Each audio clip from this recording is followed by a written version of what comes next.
Hello and welcome, friend. I'm Unn the Skald, a master of history plundering the past one raid at a time.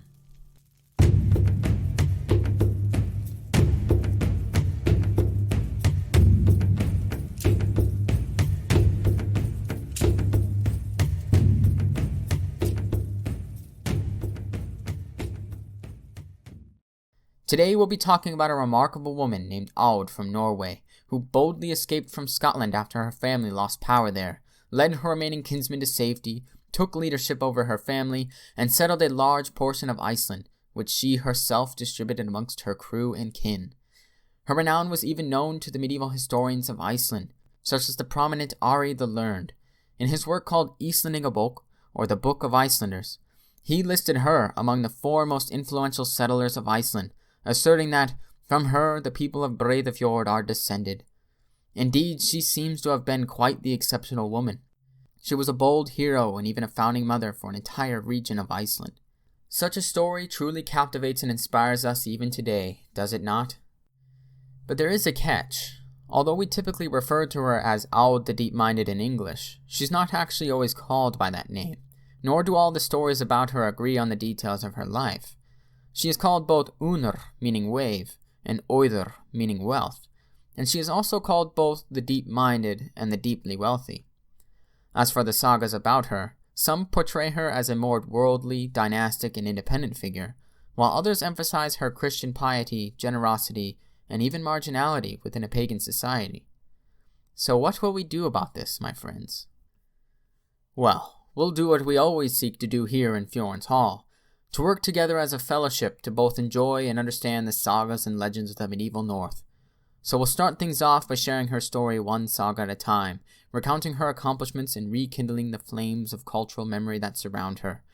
And along the way, I'll share my thoughts and offer bits of commentary, which sometimes turn into academic tangents, but I'll generally try to save most of the academic input for the end of the gathering, which should help us make sense of all this. If not, we'll at least be able to tell our friends who desperately need more sagas in their lives about Unn the Deep-minded, an impressive woman who once lived in the medieval North. But before we begin, I'd like to give my thanks to a few notable guests and wanderers in the hall today.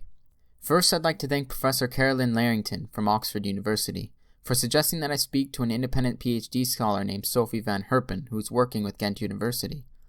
Sophie is currently devoting so much of her time and passion to a project about the various representations of Aud/Un in both medieval and early modern Icelandic literature.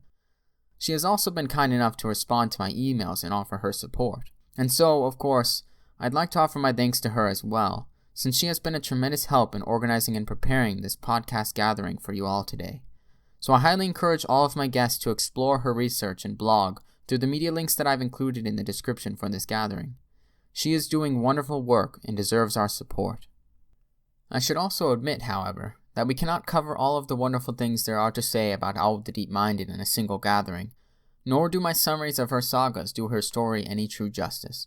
But just as any other historian interpreting the past, I too have made choices and established priorities that unfortunately omit many of the other important and valuable details. But with that said, our focus today is to learn about Aud's impressive story, but also to discover who she was within the memories of the authors rewriting that story. And in their retellings, she is called by two names, and although they each refer to the same person, those names represent alternative versions of both her story and her identity. And it is that aspect of Unn the Deep-minded story that we seek to unravel today, although there is much more that we could say about her. But now, without further delay, let us enjoy some sagas. Our first saga is called Laxdæla Saga, or the Saga of the People of Laxdæla. It was written in the mid-13th century and belongs to the literary genre known as the Íslendingasögur, or the Sagas of Icelanders. Its events primarily take place during the 10th century in a district known as Dalir in West Iceland, and most of the action unfolds around the settlers of this region and their descendants. And not so coincidentally, the settler for this region is none other than Unn the Deep-minded herself, or rather, I should say, Unn the Deep-minded. This saga begins with the genealogy about her father, a man named Ketil Flatnose. He was a chieftain in Norway and the son of a man named Bjorn Buna, from whom it is said that the most prominent men in all of Iceland are descended. Ketil was married to a woman named Ingvild, and they had 5 children together, but only 3 are really important for today's gathering, so we'll make things simple and cut to the chase. They had a daughter named Unn, the star of today's gathering, and she had 2 brothers, Bjorn the Easterner and Helgi Bjolin. But our saga does not begin with them as children, for Unn was already married to a man named Olaf the White, who was a warrior king in Dublin during the late 9th century. But one day, a king named Harald Fairhair grew so powerful in Norway that no prominent family could thrive there unless they submitted to his rule. And so Ketil called his kinsmen to council, and they decided to flee the land and look abroad for better opportunities. If we were focusing on Ketil, I'd recount his inspirational speech for you all. But for this gathering, it will suffice to say that the saga tells us that Ketil and Unn decided to go west to the British Isles, while Unn's brothers decided to go straight to Iceland. Ketil and Unn ended up in Scotland, where they were well received due to Ketil's renown and the prominence of their family. But our story isn't about Ketil, so let's not offer him too much praise while Unn still awaits our attention. Unn has had a son named Thorstein the Red, who was a promising lad, and as soon as they landed in Scotland, he immediately set off to plunder, raid, and eventually rule half of the Scottish kingdom. But eventually he was betrayed by the Scottish folk and was killed at Caithness. Unn was there when this happened, and to make the situation worse for her, her father was killed as well. And so the leaders of her family had now fallen, and she was trapped in the middle of a foreign kingdom without any political support. But did she wane? Indeed not. Instead of accepting defeat, Unn sprung to action. Even as danger crept around her, she took command and had a ship built secretly in the forest. And when it was complete, she assembled her surviving kinsmen, gathered her family's substantial wealth, and prepared to set sail. As the saga recounts, people say it is hard to find another example of a woman managing to escape from such a hostile situation, with as much wealth and so many followers. It shows what an exceptional woman Unn was. Indeed, this remarkable woman took charge and saved her family from destruction, but her time of action has not yet come to an end. Her first destination was in the Orkneys, where she arranged the marriage of her granddaughter Groa to an earl named Thorfinn, and the saga tells us that all of the earls of Orkney descended from this union. But shortly after that, wasting no time, Unn sailed to the Faroe Islands, where she yet again arranged a marriage, this time for her granddaughter Olof. According to our saga, the most prominent family in that land, the Goturskegi clan, descended from her. As if all of that wasn't impressive enough, Unn quickly made preparations to set sail once again, and so finally we're going to Iceland. And with her was a young lad named Olaf Phelan, who was the son of Thorstein the Red, and of course, Unn still traveled with the several granddaughters that she had not yet arranged marriages for. Although her journey there was smooth, the landing was rough, for her ship was wrecked on the southern shores of Iceland. Luckily, though, everyone survived, along with the wealth and property that she rescued from Scotland. And so she continued forward, setting out with 20 men to meet her brother Helgi, who lived at Kjarlanes. But when she arrived there and asked for shelter, Helgi said he would only offer lodgings to her and 9 others, not all 20 members of her company. This poor reception enraged Unn, who refused to stay there after being shown such disrespect. Thus she departed and sought out her brother Bjorn, who lived in Breiðafjord. Unlike Helgi, Bjorn welcomed her with a large company and invited her to stay with him along with all of her companions. As the saga puts it, Bjorn knew well his sister's grand style. Of course, Unn was very pleased and stayed there that winter, but by spring she set off yet again, stopping only in a few places before finally arriving at the head of the fjord, where her high-seat pillars had washed ashore. These objects, especially when cast into the water from a ship, were believed to be guided by divine forces to the place where a person was fated to live, and so she built her own farmstead there, which was and still is called Kvam. Meanwhile, a prominent member of Unn's company was a man named Dalakol. The saga tells us that he married a woman named Thorgerd, who was one of Thorstein the Red's daughters. Unn gave her all of Laxardal as a dowry, and so Thorgerd and Dalakol settled nearby, along the Laxa River. And following this, the saga recounts that Unn gave away many more portions of the land that she claimed to her other companions, which included several slaves that she had set free. and then she arranged marriages between all of those men and her remaining unmarried granddaughters. But the saga now turns to Unn's grandson, Olaf Phelan, and tells us that she has grown weak with age. As she prepared for her approaching death, she intended to leave all of her property in Olaf's hands, and so she urged him to marry someone and settle down. And Olaf, who was a good lad, agreed to this and followed her advice, even saying, "You have made me a generous offer, and the only wife I will take will be the one who will rob you of neither your property nor your authority." And so that autumn, Unn arranged his marriage, which was to be with a woman named Alfdis. The wedding feast was to be held at her farmstead, and many prominent kin and friends attended. But old age was tightening its grip on her. She woke late, retired early to bed, and snapped at anyone who asked about her health. Despite this, she still greeted all of the guests with a proper welcome, giving her thanks to everyone who came. And so the feast was splendid and well attended, and when everyone had gathered there in the hall, Unn made an announcement.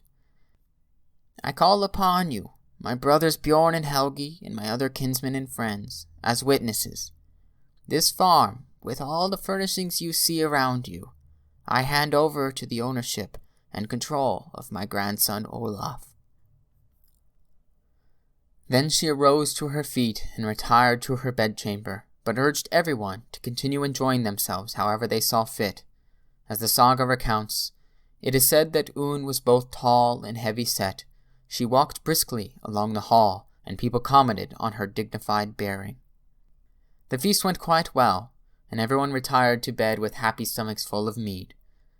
On the following day, Olaf went into Unn's bedchamber to find that she had passed away, but her manner of death was full of dignity, for she was sitting upright among the pillows. As the saga relates, everyone was impressed at how well Unn had kept her dignity to her dying day. But the feast still continued, now commemorating both Olaf's marriage and celebrating the memory of Unn's life. And on the final day of their festivities, Unn was placed on a great ship within a burial mound that had been prepared for her. It was full of great riches, as though it had been prepared for a queen. And so, with her passing and the closing of her lavish burial mound, Unn is now out of the saga. But before we move on to our next saga about her, there are a few things that we should discuss. First of all, it doesn't seem to have been the norm within Norse society for a woman to act as Unn did. As Jenny Jochen says in her book, Women in Old Norse Society, Unn was clearly exceptional, and she was well aware of the authority that male kinsmen could exercise, which is why she arranged marriages for all of her granddaughters to prominent men in both the British Isles and in Iceland. And when she did arrive in Iceland, she claimed as much land as any man could, even though there were technically restrictions limiting the amount of land that a woman could claim. Which, by the way, she was 1 out of 13 female settlers that we know of. In short, Unn's behavior as an independent, rich, and powerful woman actually conforms with the masculine model. This brings us to another important work of scholarship, this time by Carol J. Clover in the form of an article called Regardless of Sex, Men, Women, and Power in Early Northern Europe. In this article, Clover argues that gender in the pre-Christian medieval North was more like a sliding scale than a strict binary. In this system, she suggests that people in Old Norse society were judged according to one, quote, gender, which was masculine. In other words, the more masculine one behaved, the more praise they might have in society, whereas the less masculine one behaved, the more insults and slander they could acquire. Both men and women could slide along this scale, and if we use Unn as an example, we see a woman who takes on masculine roles and wins great praise for it. Of course, there are cases of women who behave in a masculine fashion and receive ridicule instead of praise, such as a woman named Brytisald from this saga as well. Although she was praised for taking up arms and exacting revenge when her brothers wouldn't, she was divorced by her husband on the legal grounds against transvestism.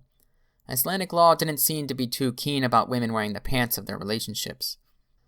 But to avoid getting too lost in a deeply theoretical discussion, it'll suffice to say that gender on this scale, which was frequently competitive, was always negotiable, always up for grabs, and always subject to situational conditions.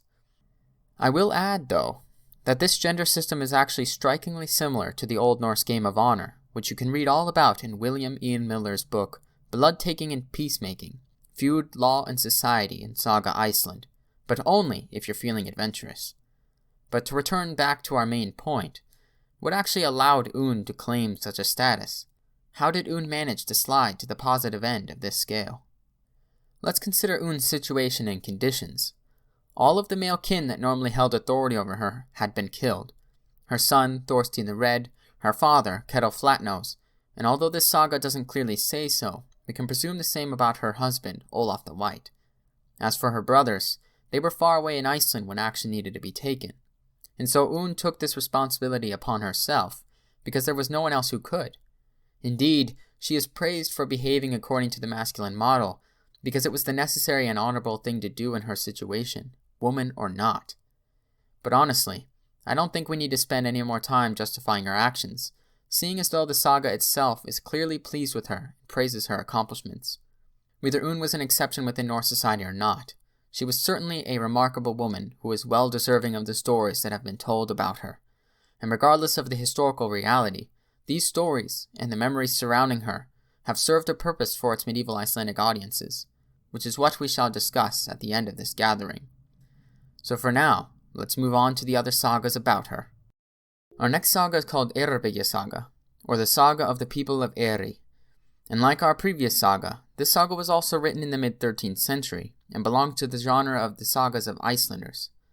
Most of its events take place during the 10th century, centering around the Snæfellsnes region of West Iceland, which is pretty close to the Dalir district. These events primarily deal with the disputes and conflicts between various chieftains in that region, but since these events also take place around Breiðafjord, the region that Aud has been credited with settling, she once again appears, but here in this saga she is called Aud.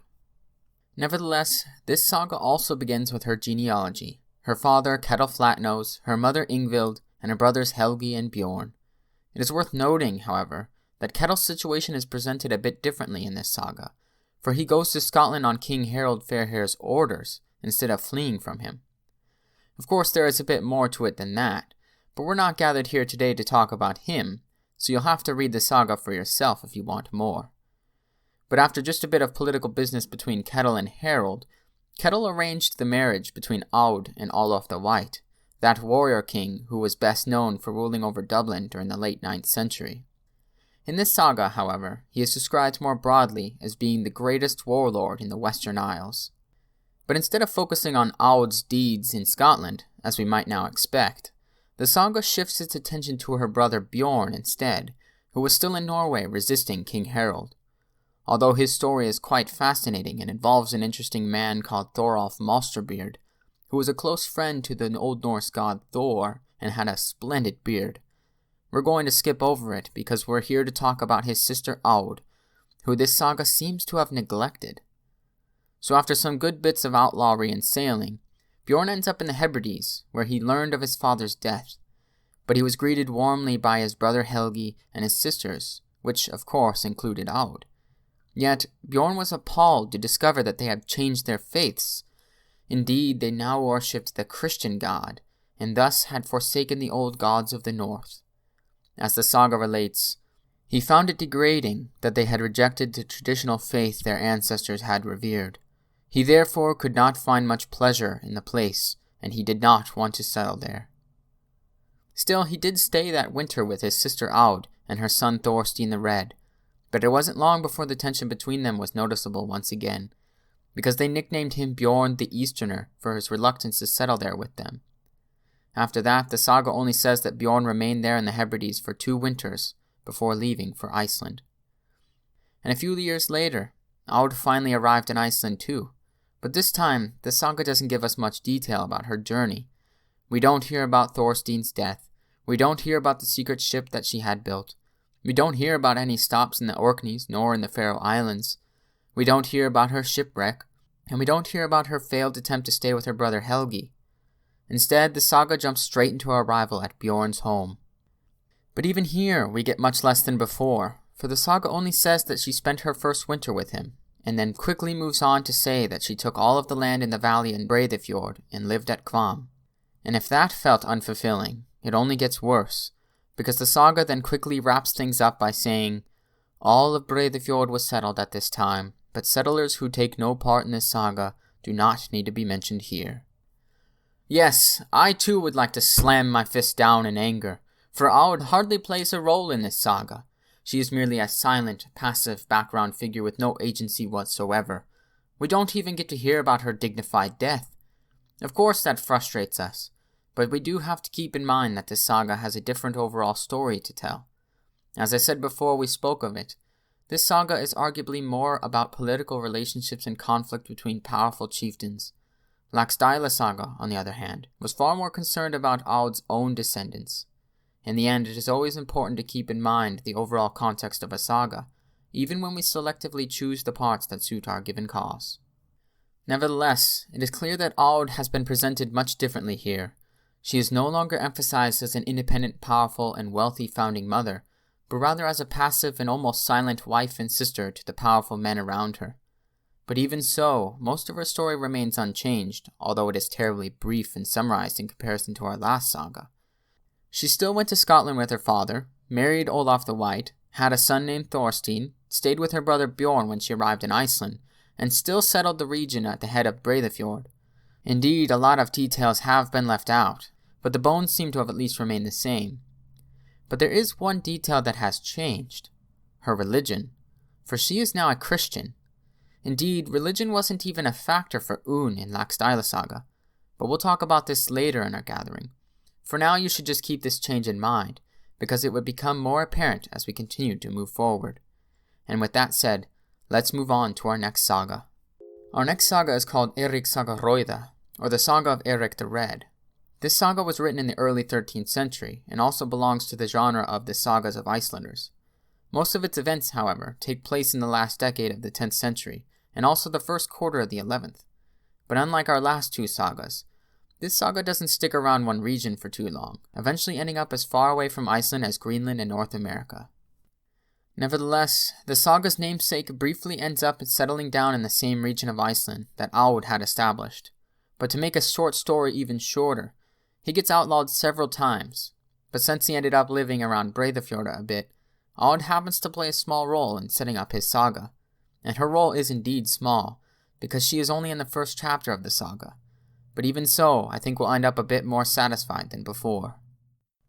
The saga actually begins with her husband, Olaf the White, although he is called Olaf here. The account is actually very brief, so bear with me, because things are going to feel like they're moving way too fast. So after conquering Dublin, Olaf married Aud, the daughter of Cantal Flatnose, and together they had a son named Thorstein the Red.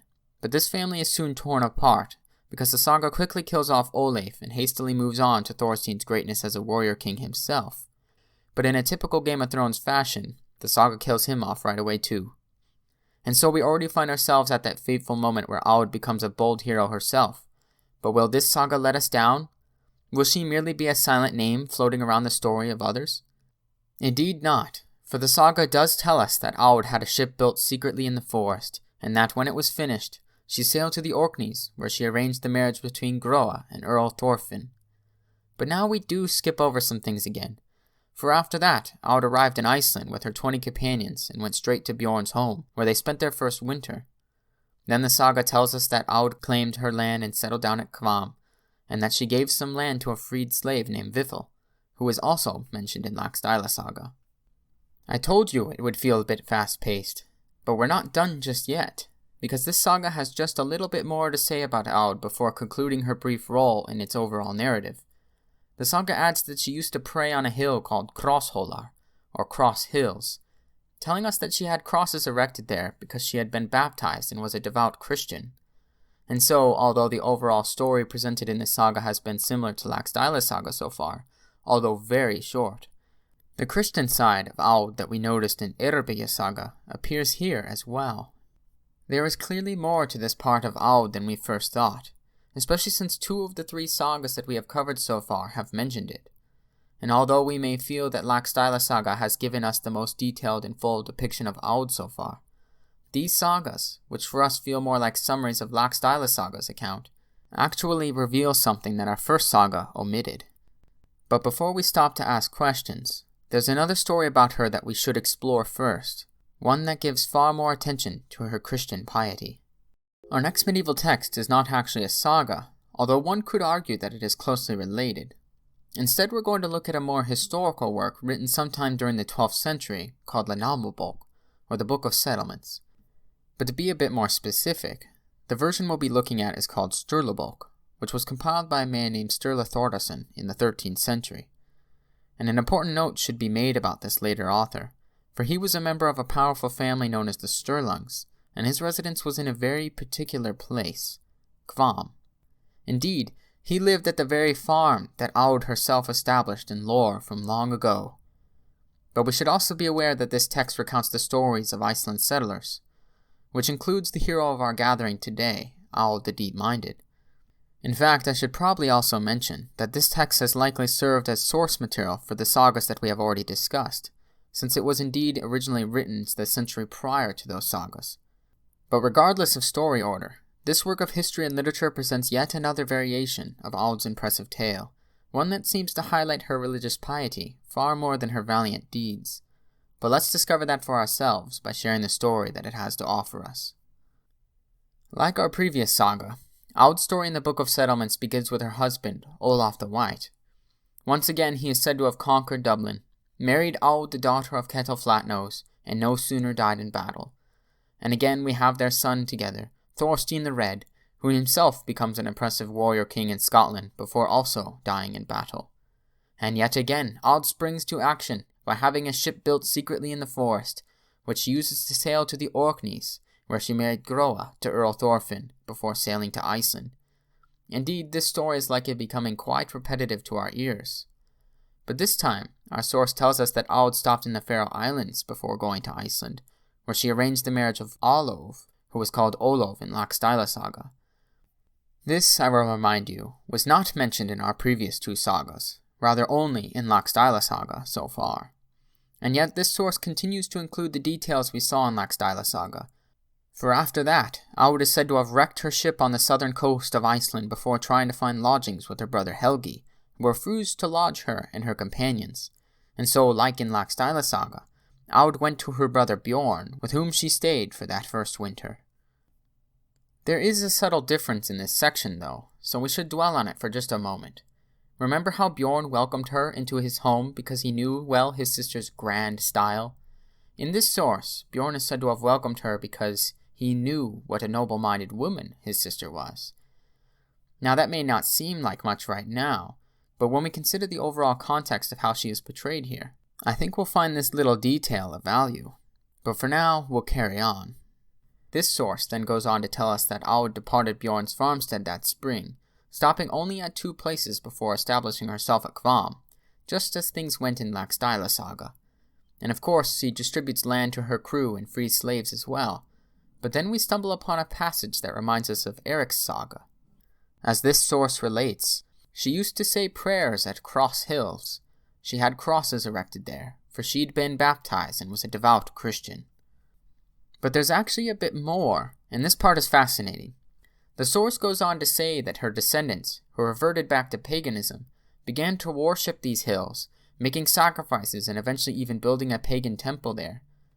Now, we might expect her story to end there, since most of the sagas that we've covered so far have ended as soon as she settled at Kvam. But finally, at long last, we have a source that continues her story even to her death, which we have not heard about since Laxdæla Saga. Will Aud's death be treated in the same way as it was before? Will a Christian woman receive a ship burial in a lavish mound? Let's find out. Like we heard about in Laxdæla Saga, the Book of Settlements also tells us that Aud raised Olaf Phelan, the son of Thorstein the Red. This source tells us that he indeed married a woman named Alfdis, but never openly tells us that it was Aud who arranged the marriage, although it certainly can be assumed. Nevertheless, after recounting Olaf's children, our source goes on to describe Aud in her old age, saying that she was truly a woman of great dignity. And so far, things seem to be progressing in the same manner as they did in Laxdæla Saga. Aud has grown old and weary, and she does indeed plan a feast for her friends and kinsmen. But this time, the reason for the feast isn't clear. If you recall, the feast from Laxdæla Saga was to celebrate the marriage of Olaf to Alfdis.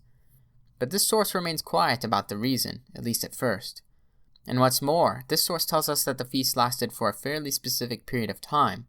3 days, and then a brief interlude of gift exchanging. and then another 3 days of festivity. We do, however, get a reason for these additional 3 days, for they were meant to be for her funeral feast. This is once again very similar to how things played out in Laxdæla Saga, and I'm sure you're beginning to see why scholars are fairly confident in saying that the Book of Settlements could have been a direct source for that saga, since they each recount these events in nearly the same fashion. But upon Aud's death, our sources diverge, as our source recounts. That very night she died, and she was buried at the high water mark as she'd ordered, because having been baptized, she didn't want to lie in unconsecrated earth. That's certainly no lavish ship burial, if you ask me. For those unfamiliar with Christian burial, it was and is important that a person of faith be laid to rest in consecrated land, or land that had been declared holy. Since Aud lived in a land without a church, for most of Iceland was pagan at the time of settlement, she decided that it would be better to be buried on the shore. But what does this mean? I don't think I can push this off until the end of our gathering, so I'll allow us to take a moment to consider what scholars have said about this moment. In her article, Remembering Unn/Aud, Construction of Cultural Memory and Female Religious Identity, Sophie van Herpen emphasizes the symbolic value that water had within the Christian religion, as a symbol of purification. With that in mind, being buried on the shore could have implied a purifying effect as the tide rolled in and out. But van Herpen, citing the work of Stefan Karlsson, also adds that there was a popular sermon among Icelandic Christians around this time that said that when John baptized himself in the Jordan River, he also consecrated all the water in the world so that it could be used to baptize others. Van Herpen suggests that such a concept might help explain why the author of this text ascribes such a burial to Aud, for it would signify that the shore is consecrated by the water that washes over it. In other words, this burial, unlike the one we heard of in Laxdæla Saga, is heavily imbued with Christian symbolism, and so we have nearly identical stories, but one features a secular Unn, while the other flavors Aud with religious significance. Their names are different, and so is the way that they are presented to us. But before we explore the implications of these variations in Aud's story, we have just one more saga to consider. Our final saga is called Grettir Saga, or the Saga of Grettir the Strong. Unlike our previous sagas, which were written in the mid or early 13th century, this saga was probably written sometime during the 14th century. Nevertheless, it still belongs to the genre of the sagas of Icelanders, but comes packaged with the additional flavor that sagas about outlaws have, because this saga jumps all over Iceland and abroad, following the famous outlaw Grettir Asmundarson. But it is because of the cameo that Aud makes in chapter 10 that we are concluding it in our little gathering about her today. In this part of Grettir's saga, we are actually following Grettir's great-grandfather, a man named Onund Treefoot. One day, it is said that he was riding south to an assembly to deal with a legal case involving the death of his friend and father-in-law. But along the way, the saga takes a moment to say that he stayed at Kvam, Aud's farmstead, where he was her guest. At this time, Aud was already at a great age, and her grandson Olaf Phelan was now a grown man. But while Onund stayed there, Aud told him about how she wanted to find him a wife, particularly a woman named Alfdis, who was the cousin of Onund's wife, Asa. And so Aud brought this proposal up with Onund, who shared ties of kinship with Alfdis's family, in hopes that he could help arrange the marriage between them. Fortunately, Onund responded warmly to her proposal and agreed to take Olaf with him on his journey south, and so he did. And when the time came, the saga tells us that the proposal was easily accepted, because people were well aware of how outstanding a woman Aud was. It was therefore on Aud's reputation that the marriage was seen as a worthy match, which truly does say something about her. But the saga quickly wraps up this side quest by saying only that Onund returned and that Aud thanked him for all of his assistance, and then that Olaf and Alfdis were married and that Aud had passed away. In the end, the saga concludes this digression by saying that those events concerning Aud are told in Laxdæla Saga. So what do we make of this brief cameo appearance? While it may not seem like much at first, Aud is presented here as someone with a prominent reputation who is yet again arranging marriages for her younger kinsmen, which was a role typically in the hands of male kinsmen. Of course, we did hear her do this in other sagas, but we get more detail here, especially in regards to how she handles the process and how others react to her proposals. It is clear from this saga that she was regarded highly by other families in Iceland, and not just her own kinsmen. Her reputation was considered worthy of praise by many good folk, and that is certainly noteworthy. But now I think it is time to consider all of these sagas together, for there are many questions still swirling in our minds. What do we call this remarkable woman, Unn or Aud? Is there any difference between them? What do we make of her various identities? And of course, what did her story mean to the people writing and rewriting it? Let's find out. Since we gathered here today, we have followed the story of Unn the Deep-minded across 5 different works of medieval Icelandic literature, 4 sagas of Icelanders, and the Book of Settlements. But although these stories have all been fairly similar, they have also revealed a surprising amount of variation. Sometimes Aud was called Unn, where she was treated as more of a secular, royal, dynastic, and perhaps even heathen figure, especially in Laxdæla Saga. But then we discovered that Aud was more often called Aud rather than Unn, and that she was a devout Christian before she settled Iceland. Yet even with that identity, she was not always repressed into passivity.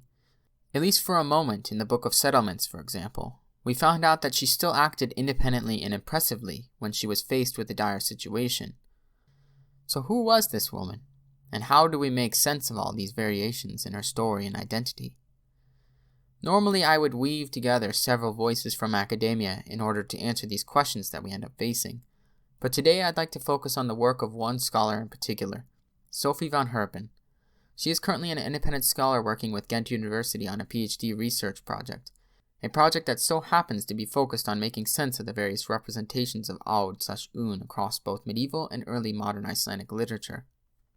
In her work, Sophie van Herpen has been building upon the methodological foundations of a scholar named John Osman, who has proposed that scholars look at the past as something that is remembered. In other words, instead of trying to figure out what the facts are about Aud, we should be looking at her as a figure of memory, a figure that is portrayed and remembered differently in tradition, legends, and works of literature. When it comes to Aud, Sophie van Herpen suggests that she has generally been remembered in Old Norse literature in 2 ways, as Unn, the heathen founding mother of a new dynasty, and as Aud, a devout Christian settler. But what's interesting is that, out of the 5 sources we covered today, only one saga calls Aud Unn, and that is Laxdæla Saga. Indeed, Sophie van Herpen has pointed out that Laxdæla Saga is a sort of counter-memory, because it contradicts most other texts about Aud, which define the official memory of her, and which prevails in early modern literature. In this saga, Unn is presented to us as a worldly and accomplished woman. Indeed, the saga emphasizes her as a woman with a strong and impressive personality, rather than as a generous religious figure. The best example of this is her burial, where she is placed in a lavish ship filled with prestigious goods. By contradicting the Book of Settlements in this fashion, our unknown saga author gives Unn a burial fit for a queen, and indeed it could be compared to the Osberg ship burial, which was indeed for a woman of royal lineage. Thus, Unn is a version of Aud that prides the more worldly aspects of her story, in other words, her achievements as a woman. She is a secular figure who single-handedly saved her family, established a new dynasty in Iceland, and distributed her wealth to her descendants through marriage arrangements and inheritance. But what about Aud? If Unn is the worldly portrayal of her memory, what do we make of the Aud that appears in our remaining 4 sources? Our other sagas tend to follow the memory of Aud that was established by the Book of Settlements, so that's where we'll be focusing most of our attention now. Although the events are generally the same, Sophie van Herpen notes that the overall narrative of Aud's story in this text is largely male-centered and marginalizes her role. After all, Aud is introduced this time through her husband, Olaf the White, who plays a much larger role in this narrative. In Laxdæla Saga, on the other hand, Olaf was only mentioned in passing because Unn was the center of focus rather than her male kinsman. Furthermore, it isn't until Aud becomes a widow that we get a glimpse of that Unn we saw in Laxdæla Saga. As we discussed before, this wasn't necessarily an uncommon or unrealistic situation for a woman, but Laxdæla Saga certainly emphasizes her accomplishments more than is typical of the sagas. Sophie van Herpen notes that the Book of Settlements, however, presents her feats in a matter-of-fact style, which may not have come across well in our gathering since we merely summarized that text. But indeed, a story that once received several chapters in Laxdæla Saga only gets a few brief passages within the Book of Settlements. But the most striking difference between this text and Laxdæla Saga is her death and burial. Unn's burial in Laxdæla Saga was in accordance with a royal and heathen practice, and we have already talked about the implications that had in her portrayal in that saga. But here in the Book of Settlements, which is the only other account that we actually get recounting her death in detail, she is buried on the shore. We spoke about that a little bit before, where we noted that the water was probably thought to be symbolically consecrating the ground. But there's more we can talk about here. In her research, Sophie von Herpen has suggested that this burial illustrates how a noble Christian woman was forced to retreat permanently to the margins of a pagan-dominated society. Throughout her narrative in this source, Sophie argues that Aud is within a liminal space between two worlds, reflecting the conflict between a sense of belonging and estrangement that many settlers faced, but also the marginality faced by Christians within a pagan society, and perhaps by women in Norse society in general. But even the uniqueness of her situation as an empowered widow who came to be regarded as a highly respectable and remarkable settler of Iceland. In the end, there are two sides to Aud's many sagas. Put most simply, she is both Unn, a heathen figure, and Aud, a Christian figure. But when we look at her stories more deeply, she is both a woman who faced marginalization, but also a woman who found herself empowered as a widow, and who used that situation to attain a highly respectable reputation. And when authors were writing and reworking her story hundreds of years later, they each remembered her differently, emphasizing the qualities and events of her story that they thought best reflected the version of her that was contained within their remembering of the past. And so we end up with two figures of memory: Unn, the independent and strong-willed woman whose voice shined above all others, and Aud, the generous and pious Christian woman whose voice sometimes fell beneath the weight of the men around her, such as her brother Bjorn, her husband Olaf the White, and her friend Onund Treefoot. But in both versions of her memory, Aud is always presented to us as a remarkable woman who obtained for herself a highly respected reputation.